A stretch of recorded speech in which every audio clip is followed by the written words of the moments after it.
Hello बच्चों, विद्युत chapter में जैसा कि हम पिछले वीडियो में बोल चुके हैं कि कुछ और बात बताएंगे। तो व्यंजक टाइप का ही वो है, लेकिन सुन लो, व्यंजक आसान है, उसका हिंट कर देंगे, उम्मीद है कि बना लोगे। प्रतिरोध रेजिस्टेंस है क्या?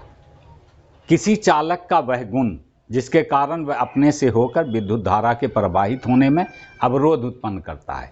प्रतिरोध का मतलब रुकावट, रोकना, विरोध करना, मुखालफत करना। तो किसी तार से होकर जब विद्युत धारा बहती है तो कुछ विद्युत धाराओं को वो रोक लेती है। पूरी की पूरी जितना हम इस बिंदु पर देते हैं, जितना एम्पियर, सपोज कर लो हम यहाँ 10 एम्पियर की धारा दिए, तो इस छोर पर 10 एम्पियर नहीं पहुँचती है, कम विद्युत धारा पहुँचती है, 8 पहुँचती है, 7 पहुँचती है। तो बाकी विद्युत धारा को ये चालक तार ने रोका। इसके इस गुण को ही प्रतिरोध कहते हैं, रेजिस्टेंस कहते हैं। तो प्रतिरोध किन किन बातों पर निर्भर करता है, इसको सुन लो, याद रखना ज़रूरी है। प्रतिरोध चालक तार की लंबाई पर निर्भर करता है, लंबाई का ये समानुपाती होता है। किसी चालक का प्रतिरोध उस चालक तार की लंबाई का समानुपाती होता है। लंबाई जितने तार की बढ़ेगी, प्रतिरोध उतना अधिक होगा। नंबर 2, ये प्रतिरोध, किसी चालक का प्रतिरोध उस चालक तार के अनुप्रस्थ काट, ये है अनुप्रस्थ काट। सपोज कर लो इतना मोटा वायर है, तार है, इसको इस तरह से काटा गया, तो ये जो सर्कुलर फेस तुम देख रहे हो, ये अनुप्रस्थ काट है, सेक्शन कटिंग है, सेक्शन एरिया कहलाएगा। ये अनुप्रस्थ काट है, इसका क्षेत्रफल इसमें इस चालक के प्रतिरोध का व्युत्क्रमानुपाती होता है। ये नंबर 2 है कि किसी चालक का प्रतिरोध चालक तार के अनुप्रस्थ काट के क्षेत्रफल का व्युत्क्रमानुपाती यानी उल्टा अनुपाती होता है। समानुपाती का मतलब सीधा अनुपात होता है, व्युत्क्रमानुपाती मतलब उल्टा अनुपात होता है। उसके बाद नंबर 3, ये पदार्थ पर भी निर्भर करता है कि ये किस चीज़ का बना है। लोहा, तांबा, एल्यूमिनियम, सोना, चांदी, किस पदार्थ का है।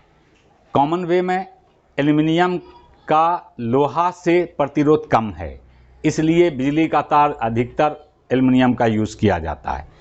बहुत कम है चांदी का, लेकिन चांदी का तार यूज़ करना पॉसिबल नहीं है, वो तो एक दिन भी नहीं रहेगा, इसलिए एल्युमिनियम का तार यूज़ किया जाता है। कंपैरेटिवली लोहा से प्रतिरोध, लोहा से रेजिस्टेंस एल्युमिनियम का कम है, इसलिए। तो इसके पदार्थ पर भी निर्भर करता है, साथ साथ ताप पर भी निर्भर करता है कि तुम्हें ताप कितना है। ये चालक तार गर्म है, ठंडा है, इस पर कितने ताप में ये चालक तार है, इस पर भी प्रतिरोध निर्भर करता है। अगर ताप अधिक होगा तो प्रतिरोध अधिक होगा, ताप कम होगा तो प्रतिरोध कम होगा। इस तरह का कुछ होता है, कुछ विशेष परिस्थिति में उल्टा भी होता है। लेकिन आगे जानो, प्रतिरोध इन 3-4 बातों पर खास तरह से मुख्य रूप से निर्भर करता है। अब प्रतिरोध के संयोजन का 2 तरीका है, मेनली 2 ही तरीका है, श्रेणी क्रम और समांतर क्रम। श्रेणी क्रम और समांतर क्रम, जिसका दूसरा नाम पार्श्व क्रम भी है,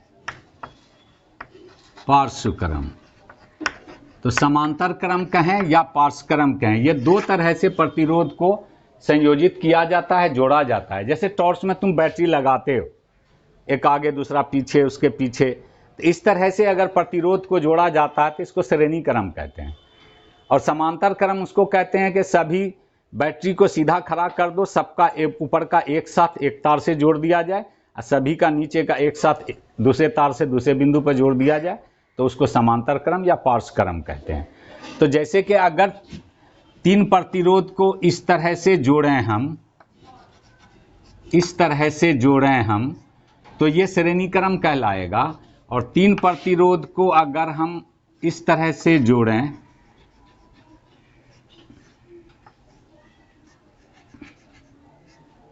इस तरह से जोड़ें, तो ये समांतर क्रम या पार्श्व क्रम कहलाएगा। देख लो, इसमें सभी प्रतिरोध का पहला सिरा एक साथ एक बिंदु पर, दूसरा सिरा एक साथ दूसरे बिंदु पर है। और यहाँ देखो पहले प्रतिरोध का दूसरा सिरा दूसरे प्रतिरोध के पहले सिरे से, और दूसरे प्रतिरोध का दूसरा सिरा तीसरे प्रतिरोध के पहले सिरे से जोड़ा गया है। आगे भी इसी तरह से अगर जोड़ा जाए तो श्रेणी क्रम में होता है। तो ये दो तरह के दो क्रम में, जैसे कि तुमको ओम का नियम ही बताए पिछले वीडियो में, उसमें जो एमीटर जोड़ा जाता है उसको श्रेणी क्रम में जोड़ते हैं, और वोल्ट मीटर को जोड़ा जाता है तो वो समांतर क्रम में जोड़ते हैं।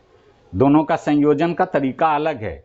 एमीटर को श्रेणी क्रम में और वोल्ट मीटर को समांतर क्रम में जोड़ते हैं। अब इसके लिए समतुल्य प्रतिरोध ज्ञात करने का इसका तरीका होता है, सपोज कर लो ये 3 रेजिस्टेंस है R1 R2 R3, और इसका हमको समतुल्य प्रतिरोध निकालना है।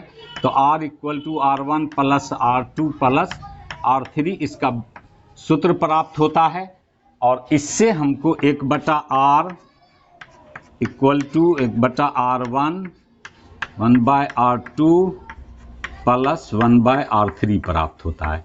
ये प्रूफ अगर मौका मिला तो आगे प्रूफ का वीडियो बनाएंगे, वरना बेटा इसको देख सकते हो या फिर मेरा अगला वीडियो का इंतज़ार करो, हो सकता है इसके प्रूफ का बनाएं।